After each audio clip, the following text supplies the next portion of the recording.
Hi, everybody. Good morning and welcome to the very last Data is Love for 2022. I'm really thrilled and excited and humbled to welcome Veronica Smith, founder of Data Insights, to this conversation about something that I think is incredibly important and gets buried in conversation, which is the importance of connecting with and supporting queer folk at work. Because when we invest in them, we can create cultures of belonging for everybody else. So welcome, Veronica. Can we just start with having you share a little bit about yourself? Sure. Aparna, I'm really glad to be here with you today as well. And I am an equitable scientist and the founder of Data Insight, which I started in 2010 after I left a research lab. I was a data scientist studying brain structure and function in people with autism and borderline personality disorder. It was really important work and I loved it, but I realized that I really wanted to be out in the field with people who were working to solve environmental, education, health, and social problems. And so I transitioned into evaluation science and found that gave me that opportunity. So I started as a data analyst and got a graduate certificate in the practice of evaluation from Claremont Graduate University. And then I started Data Insight because I really saw the need for people who were starving for knowledge and drowning in data. And I wanted to create a firm that was people-centered and really acknowledged that more than a tool, which I had at my disposal as a research scientist, many tools and cutting edge tools and everything. But I saw how that wasn't enough for people to really leverage the knowledge. We have so much knowledge on how to solve complex problems, yet they're not getting applied out in the field where we can really make a difference. And so that's what our team now for almost 13 years has been doing. That sounds amazing. I feel like every time we have every single time I have a guest, there are always things that they say that I want to put on a t-shirt, and starving for knowledge and drowning in data already is like one of my favorite things that a guest has said on Data is Love. I want to talk about how we start to think and talk about LGBTQIA plus folk at work. And I think in particular,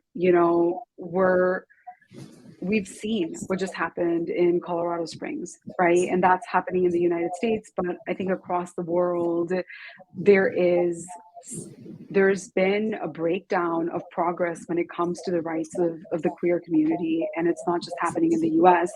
And we came to this topic in part because when you and I were chatting, I said, look, one of the things that really strikes me is in our data sets, right, and moving beyond, we always see the experience of queer identifying folks as being less positive in just about every single organization, right? And sometimes more so than that of people of color, who we might expect to see having a worse experience. And I'm just curious, what are themes that you're seeing in the work that you're doing, and what is the state of the state?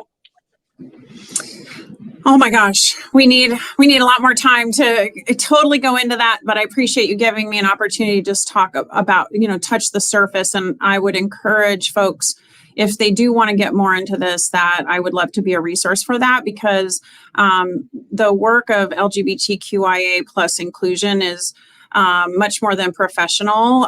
It's personal to me. I came out as a bisexual woman in the mid-90s when I was 25, and I've been married to my wife for just over 20 years now. And so it has been an incredible time to be a queer person. We have experienced, the gaining of, the right to marry, which was not the case in 1995. And had other, big advancements in our rights. And we're experiencing a backlash right now where in the last 8 months, hate crimes against LGBTQ folks are up. hate crimes against trans folks in particular have almost doubled, even though when on Trans Remembrance Day on Sunday, there was less trans folks who had been murdered this year than last year.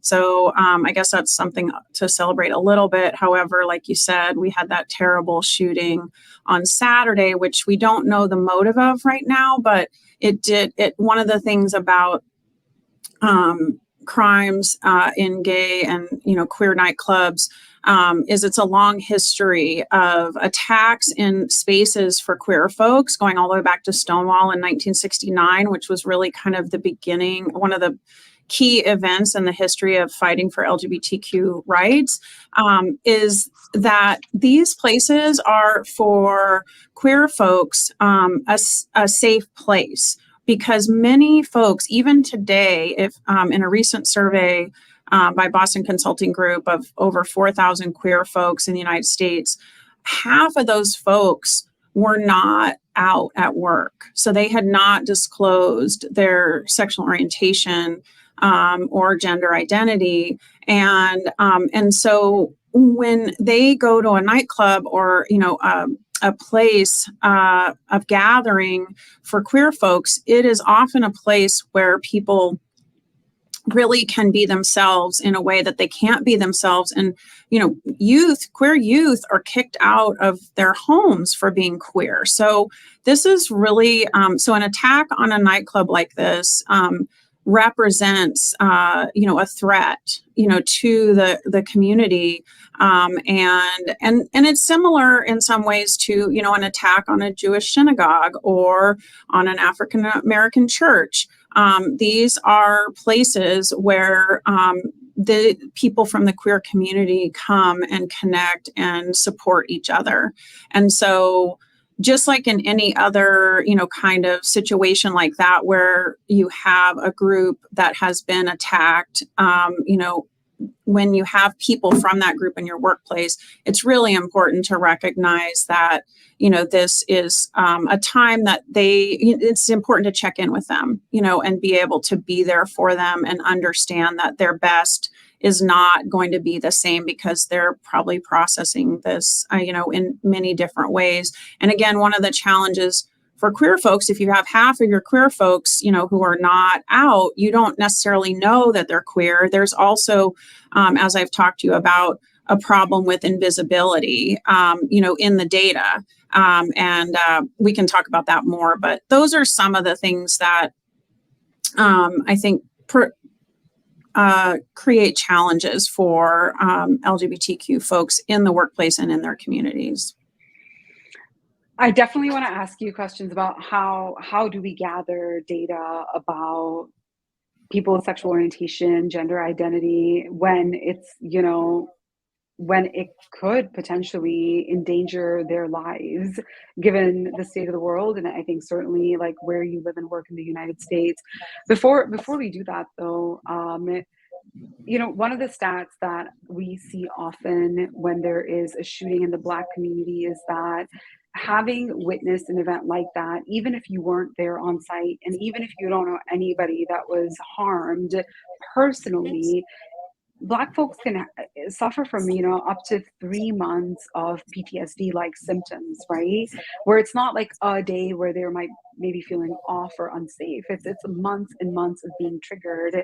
And so what is the responsibility of companies, right? Of employers, when I suspect something similar is happening for queer folk, and you just said that 50% of them aren't even out versus being Black, it's kind of hard to miss that in your colleague. I mean, you're not very likely to be like, well, I just wonder, like, are they? It's a much easier tell, but I think, there aren't always really clear identifiers for being queer.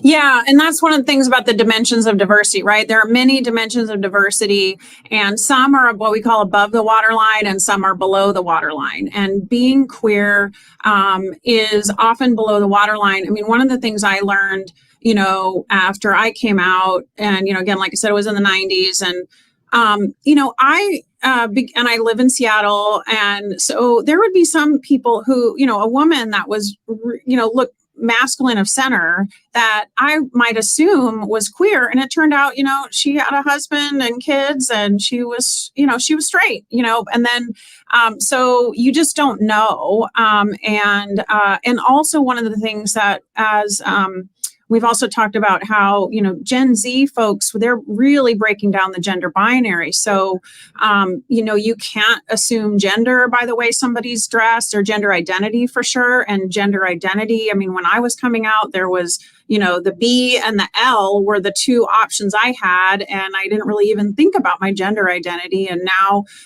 there's pansexual, asexual, all of these things. And, you can be gender nonconforming. You can be all of these different types. And that one of the cues in LGBTQ for, in the plus is questioning. So people can be questioning and figure, gender identity and sexual orientation are very, very fluid and dynamic. So again, this is all the things that kind of make that different than the color of your skin, right? And there is a cultural piece, like you said, when there is an attack on the Black or Brown community, then that can be triggering to people in that community. And the same with LGBTQIA plus is that if you, I feel that, I do feel that. I was at the Pulse nightclub the night after the shooting, I just coincidentally. And so I went, I brought flowers. That was the largest mass shooting against LGBTQ folks in the history of the United States.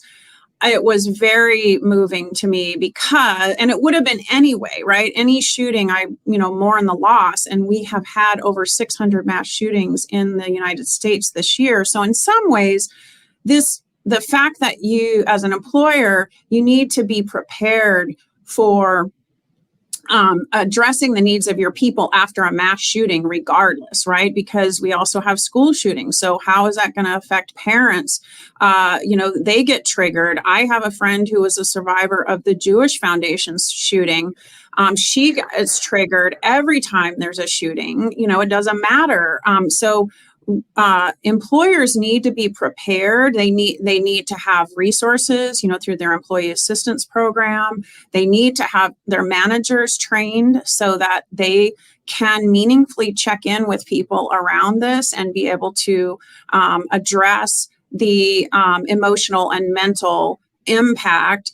They need to make sure that they're emphasizing and acknowledging that we all have mental health needs. And that's something that after this pandemic, I think has really made this more acceptable, hopefully in some ways. We've all been through a crisis, and that's what a shooting can represent for people is a crisis. And it can, and like you said, it can also be a trigger. And so the resources that we would use for any crisis like that, whether it be a pandemic or a death in the family or a shooting, you should be kind of marshaling those resources and being prepared to support your folks in the way that they need to be supported. And that's going to look a little bit different, for each employee or worker.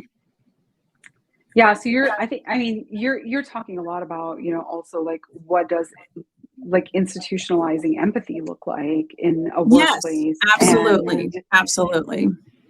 And one of the things that I hear, not often, but with a certain kind of an employer, with a certain kind of a leader is, well, like queer folk or Black folks or, whatever, like the minority group is, they'll say, hey, like there's not that many people that fall into this bucket.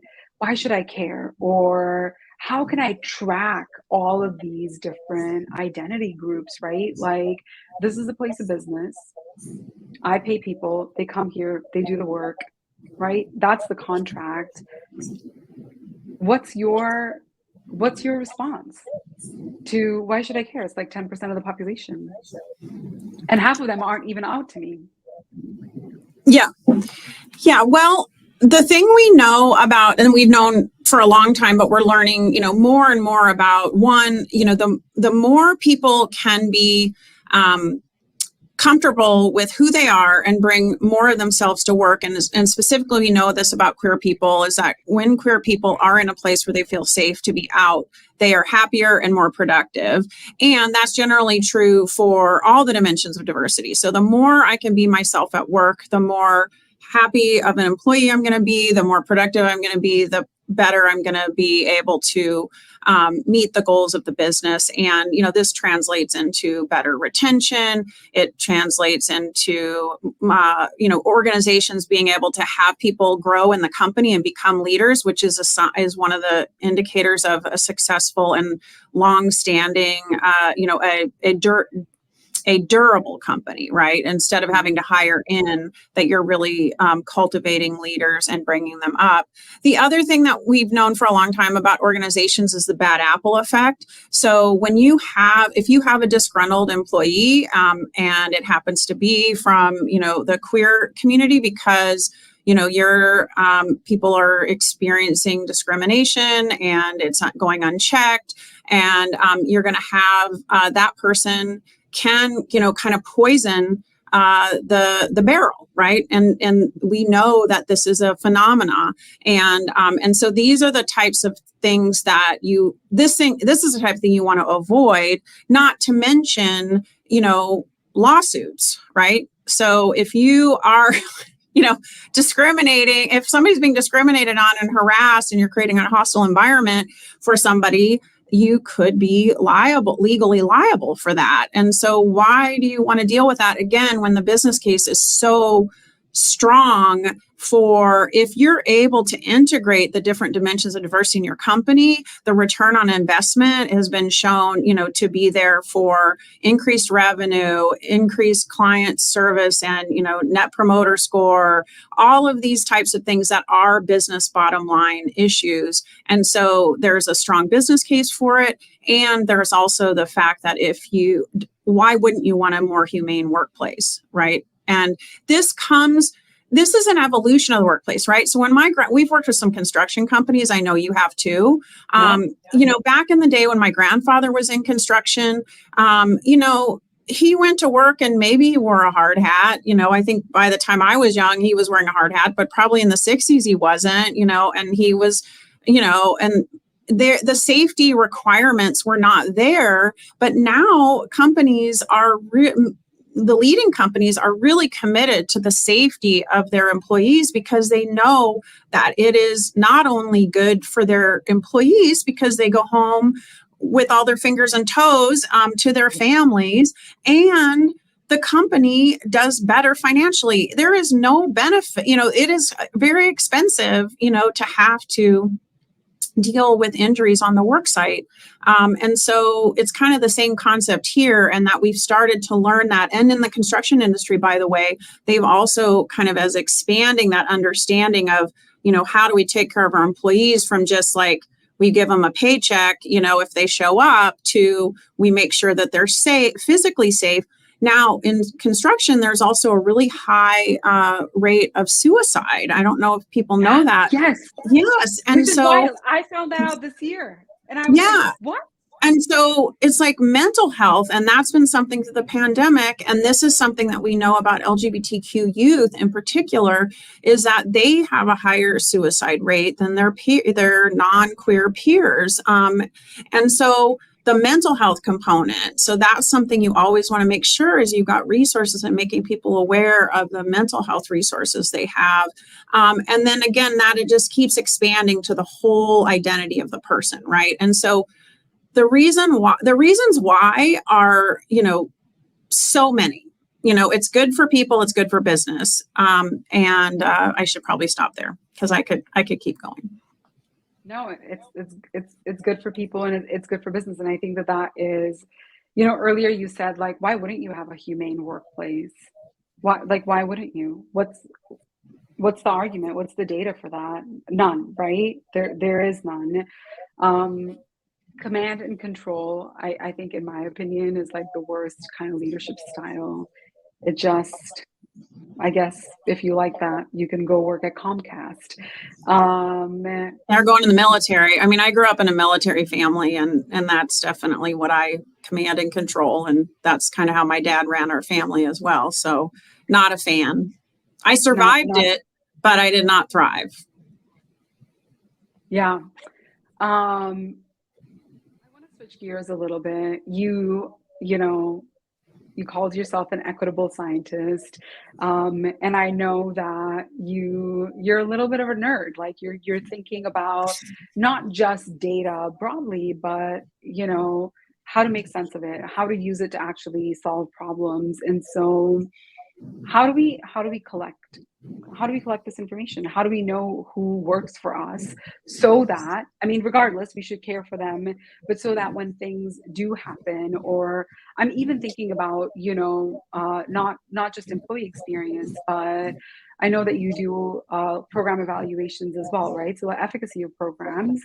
Um, how do we collect this in a way that is sensitive, that's appropriate, that doesn't harm LGBTQ communities?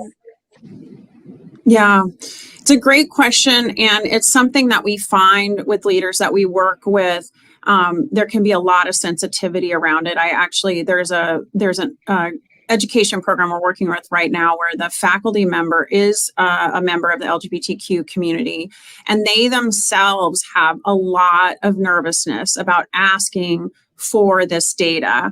And this ties into the fact that, like you were saying, it takes courage to share, information about your identity, and especially around dimensions of your identity that can result in you being discriminated against or harmed. And the fact of the matter is that some people react really negatively and on occasion violently to the fact that I'm queer, and I've never had that happen personally to me. I've had people act negatively but not violently. So the thing that's important about it is the same things that, when we talk about asking about race and gender, and now gender identity has become a little bit more complex as we're breaking down the gender binary, and also about religion and all of these things. It always needs to be an invitation, right? So we do not want to mandate that people share these elements of their identity, because again, when you are asking for this, it does take courage, and there can be consequences. And one of the ways an employer can make sure that there are no negative consequences is to make sure that this data is being collected in a responsible way and respecting people's privacy. So making sure it's anonymous whenever possible, that if it's not possible to make it anonymous, that it needs to be confidential, and that you have data management practices in place that are ensuring that confidentiality and that anonymity, and that the data is being used in a way that is aggregated and disaggregated, right? And so, I know with your survey, Aparna, for small groups, less than 5, I think you have special restrictions to that, and that's because, those groups you can't guarantee anonymity, and so and that often may be groups of queer folks. So when you're doing that kind of work, and you have those kind of small, and it also can be like in companies that are less than 100 people, you can have really small sets. So one of the things that we help companies do is to conduct focus groups, so that where we can go in, and so I could do an affinity focus group of LGBTQ queer folks, and then I can collect that data and summarize that for the leaders, and then have a conversation with them about what was said, and do that in a way, and again, I would be very transparent. This is part of, good best practice in terms of data collection from people, from humans, is that we would be very transparent about how we plan to use the data. So in the focus group, we would ask them to consent to this, and we would have them sign something in writing, and that would be very clear about you can participate in this. There would be no consequences if you do or don't share anything. This is how we're going to use it. We're going to share kind of the themes that emerge, both in terms of what are all people in the group saying, or what is only one person saying, and we're not going to associate any names with that, and then share that with the leadership. And we would probably share that, if we can, with the focus group first, to say, hey, this is what we've summarized. Is there anything you want to make sure, did we not get this right? That type of thing. And then this is where also affinity groups, ERGs, can be helpful. So if you did have a queer ERG, we could actually share that with the leaders and the ERG group at the same time. And so this is where some people think that in order to get feedback, it always has to be anonymous, and that people are not going to share anything if they can't get 100% guarantee of anonymity. But what we find is when we do this kind of qualitative data collection in this way, that people are usually very willing to share their insights and their advice for leaders. And it just takes leaders to be open to that and be willing to use that to inform their practice. And that is a really big trust building exercise for leaders with non-dominant groups. I love that. It's been a really long time since I've heard anybody talk about the importance of taking back your data summaries to the group that you got the information from, and asking them, is this what you actually said? Did I hear it? Because I think so often companies send out pulse surveys, or they're running through things really fast, and this is almost like the slow data movement. It's like actually cutting the veggies for your salad rather than buying that weird bag of pre-cut vegetables, which no offense, do it, folks. Yeah, if you got to. I like to think of it as complementary, like sometimes I'm going to eat I'm going to take the time to cut the vegetables, and sometimes I just don't have time and I got it, but that I think of qualitative and quantitative data as complementary, like the numbers give you the score, and the qualitative data kind of tell you how, why, and for whom you got that score. That's one way to think about it. And when you have small samples, statistics, if you've got a sample size of less than 10 people, like if you say, 50% of the people said this, it's 5 people, so the power of your numbers with small sample sizes is much more limited. And the qualitative data really can help you better understand those numbers, right? And again, one of the things that, in just like any non-dominant group, right? We are not a monolith, right? So, I have friends who never want to get married, right? But my wife and I were really excited that we had the opportunity to get legally married. That was something we both wanted. But, we can't speak for all queer women, and so, so the focus groups and talking with people again, and just having leaders, this is something that works for, again, lots of non-dominant groups, people in non-dominant groups, is when leaders take those people from those groups as sponsor them or mentor them, they can really get a lot more insight into what is the lived experience at work of the people in those groups. And that's what these, kind of focus groups or interviews, or again, training leaders on how to have these kind of conversations from a place of I want you to know me better, and I want to know you better. This is something that you can't get from a survey. 100% agree. Okay, so you said something about lived experiences of people. You're obviously bringing lived experience to this work as well, right? When you're supporting organizations really centered, like the LGBTQIA plus lens. And in that, you're also a white woman. And so I'm curious, like, how do you think about intersectionality? And because I think the queer experience, like the experience of feminism, can sometimes be whitewashed. And yeah. Yeah. Yeah. Well, one of the things that just came up when you said that is so I did research on the history of women in architecture when I was an undergraduate, because that my first degree was architecture. So I bring, design thinking to everything I do, just as a side note.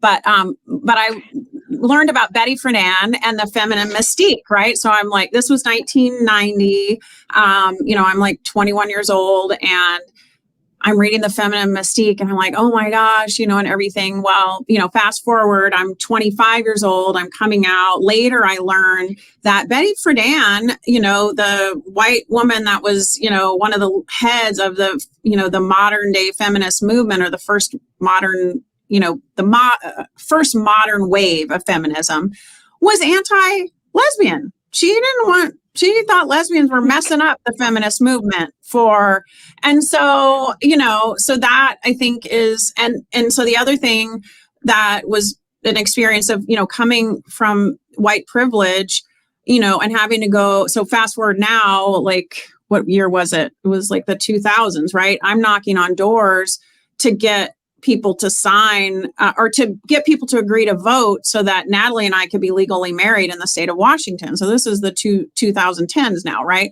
So what a humbling experience that is, to be,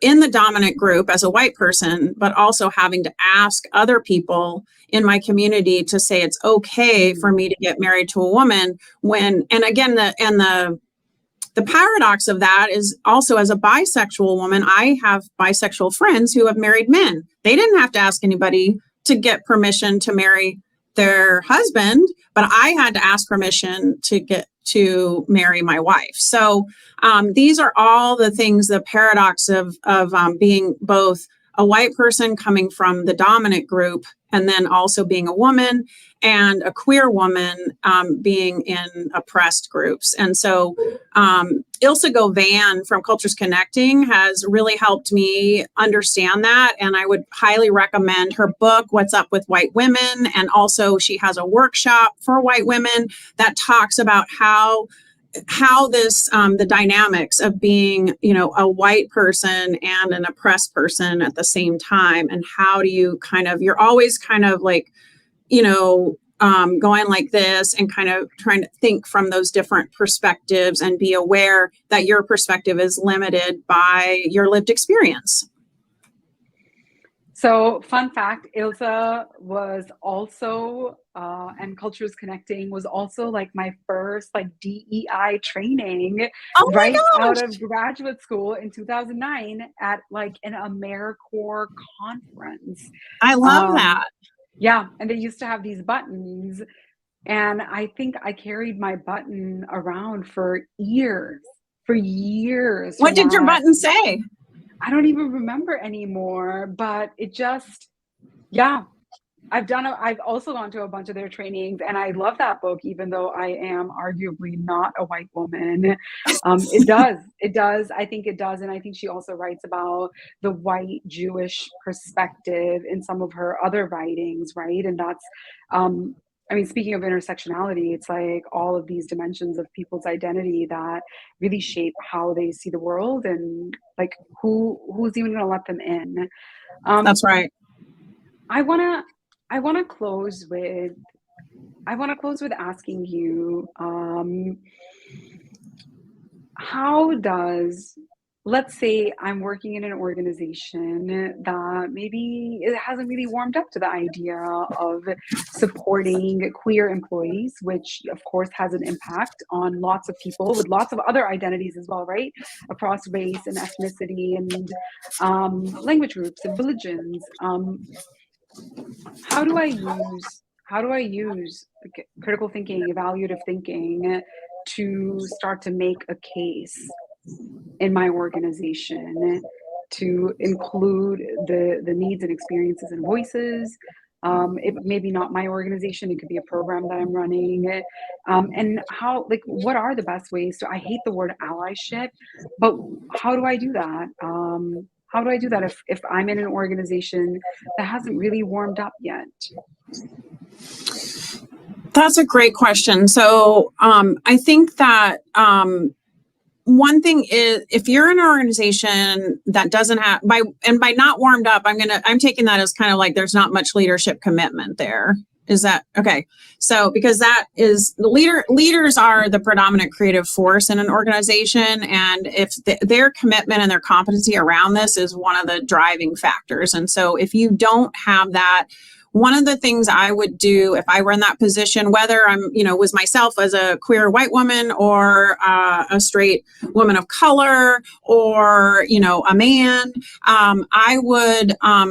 I would look around and find people, like-minded people. So, and talk to them, and don't do it alone, because it is, you're swimming upstream, right? And I would also go to, like, our Data to Insight website has some resources that give you information about, making the case, and also, the benefits that can come from doing this work. And the other thing, I would talk to the HR folks to see if you aren't aware of, like, any any efforts that are going on to kind of come at this from a place of curiosity, and also knowing that if your company can do better at this, the company will benefit, right? So it's not only it's a mutual benefit that you're looking from. So come from a place of curiosity, and also knowing that you're wanting to help the company. If you're trying to come from a place of, like, I want to persecute this company because, they are so bad, then you probably should be finding another place to work. And I can, again, then your mode is more like, how do I survive this place until I find a better place, right? So this is, you're not looking to do this to hurt a company. You want to be doing it to help the company because it will also help you, so you're coming at a place from, like, mutual benefit. And then there are lots of resources, about, again, making the business case. That one of the places, if you're in a company that's 500 or more, there's the Human Rights Campaign Corporate Equality Index.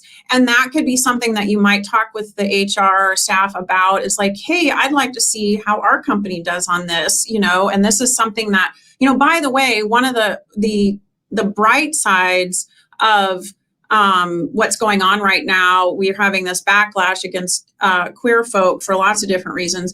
But in the most recent equity in the HRC Equity Index report, there is, out of the 1,200 companies who filled that out, 97% are adopting non-discrimination policies, including gender identity. And that's compared to over 96 of them back in 2002 didn't have any protections.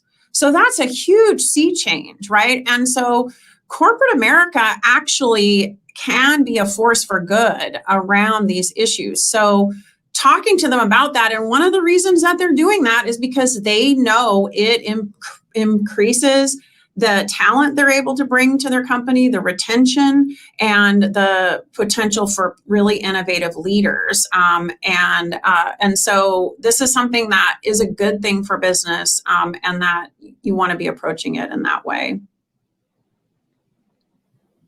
Yeah. Pair up. I feel like your takeaway that I'm taking away is the buddy system.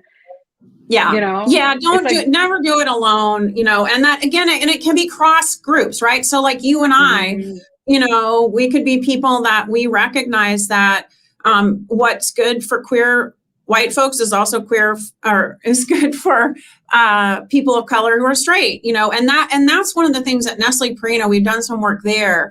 And an interesting thing about, they don't do ERGs in kind of the same way that you're kind of usually hear about it, they have ambassador groups, DEI ambassador groups that are intersectional, and they do that on purpose. And so that would be the thing, that you could kind of maybe create an ad hoc, DEI ambassador group, and make it fun, and make it a play, have it. And this would be something that you could just simply do, that I know Nestle Purina does, is if any group, like if I had a group of queer folks that worked at Nestle Purina, they would cover us to go out to coffee or go out to dinner together to talk about like our interests as workers in that company. And so just simply asking, an employer if they would give you, free meal, or, coffee coupons, or, something like that, for you all to talk about and share back with, the company. Like, these are things that would make working at this company better. Just like small things like that can be a great start.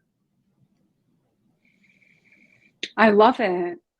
I love that. Coffee dates, take it outside. Go have those. Yeah, because that's where people can also feel safer, right? And that's one of the things when we do the focus groups is now that we can do things in real life, we do like to take it off site if we can. Yeah. You know what? I haven't actually ever thought of doing that. So thank you for a practitioner nugget. All right, I know that we're over time, and honestly, I feel like we can talk about different aspects of this work for the next 3 hours, but we have to wrap because people have to get back to work. So before I let you go, will you tell us, like, what is the kind of work that truly gives you joy, that you're great at? So that people who are listening can come find you. Your people can come find you.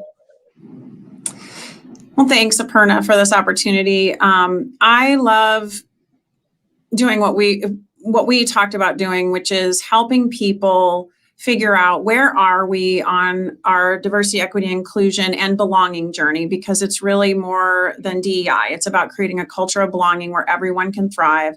Where are we? Where do we want to go? And how can we use the knowledge that we know works and apply it to really, and tailor it to our company to get us further down the road on our DEI journey to really creating multiracial, multicultural, and anti-racist organizations.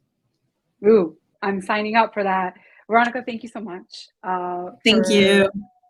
Your brilliance and your insights, and I'm excited to share them out and continue to share them out with our community, because this is a topic really close to my heart for many personal reasons, and let's do better for our queer community. So thank you, and have a great day. Thank you. Bye. Bye, everybody.